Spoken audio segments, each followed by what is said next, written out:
Ramenný kĺb je jeden z najpohyblivejších kĺbov ľudského tela. Preto ak dôjde k zmene flexibility alebo obmedzeniu jeho pohyblivosti, dokáže výrazne ovplyvniť zdravotný stav človeka. Takýto stav nazývame zamrznuté rameno alebo tiež adhezívna kapsulitída. Zamrznuté rameno je stav, pri ktorom dochádza k stuhnutiu, a teda obmedzeniu pohyblivosti v ramennom kĺbe. Typický pre tento syndrom je priebeh v 3 fázach. Prvá fáza, tzv. Fáza zamrzania, kedy je rameno bolestivé, obmedzuje sa jeho pohyblivosť. Druhá fáza, tzv. Zamrznutá fáza, sa prejavuje stuhnutosťou ramena, bolesť postupne môže ustupovať. Tretia fáza, fáza rozmrzania, je fáza, pri ktorej už dochádza k postupnej redukcii stuhnutosti, zlepšuje sa pohyblivosť. Medzi typické príznaky syndrómu zmrznutého ramena patrí bolesť. Táto bolesť môže byť lokalizovaná buď v ramene, alebo sa môže propagovať, zhoršuje sa pri pohybe alebo v noci. Ďalej je to obmedzený rozsah pohybu, čo spôsobuje pacientovi výrazné ťažkosti aj v každodenných činnostiach bežného života. Ďalším z príznakom je stuhnutosť, kedy je rameno tuhé, pacienti sa nemôžu obliecť, učesať a podobne. Obmedzený rozsah pohybu zase spôsobuje ťažkosti pri dvíhaní ruky alebo pri otáčaní ramena. Medzi najčastejšie príčiny vzniku syndrómu zamrznutého ramena patrí úraz alebo operácia, každopádne stav, pri ktorom je rameno dlhodobo imobilizované. Preto ako náhle po úraze alebo po operácii je možné, vždy začnite s rehabilitáciou čo najskôr. Ďalej je to vek. Najčastejšie zamrznuté rameno postihuje ľudí medzi 40 až 60 rokom, pričom častejšie bývajú postihnuté ženy.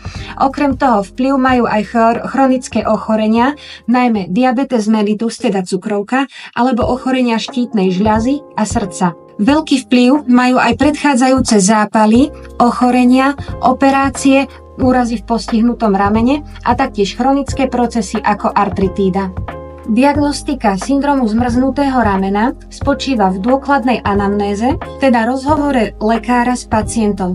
Pýta sa na to, ako tá bolesť vznikla, či je dlhodobá, trvalá, či sa zhoršuje v noci alebo pri pohybe. Ďalej nasleduje fyzikálne vyšetrenie, pri ktorom lekár sleduje rozsah pohyblivosti v ramennom kĺbe a tiež svalovú silu. V niektorých prípadoch sú potrebné aj pomocné zobrazovacie metodiky, medzi ktoré patrí napríklad ultrazvuk, rentgen alebo magnetická rezonancia. Liečba zamrznutého ramena závisí od štádia a fázy ochorenia. Využívame najskôr liečbu teplom a chladom, z tepla napríklad rašelinou, ktoré slúži na uvoľnenie svalov a zmiernenie bolesti.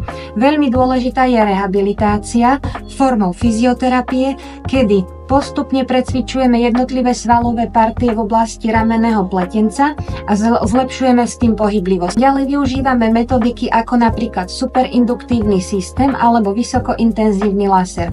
Superinduktívny systém je vlastne kombináciou elektroliečby a magnetického poľa, ktoré pôsobia biostimulačne a zároveň stimulujú svalstvo.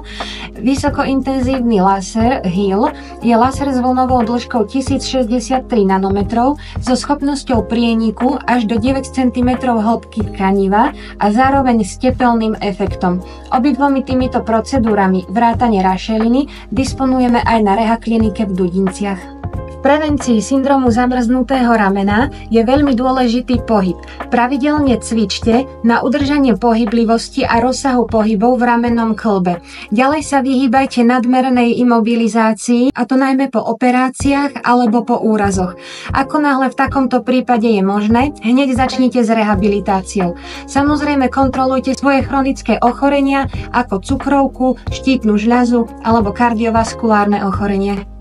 Syndróm zamrznutého ramena je síce nepríjemný problém, avšak nie nezvládnutelný.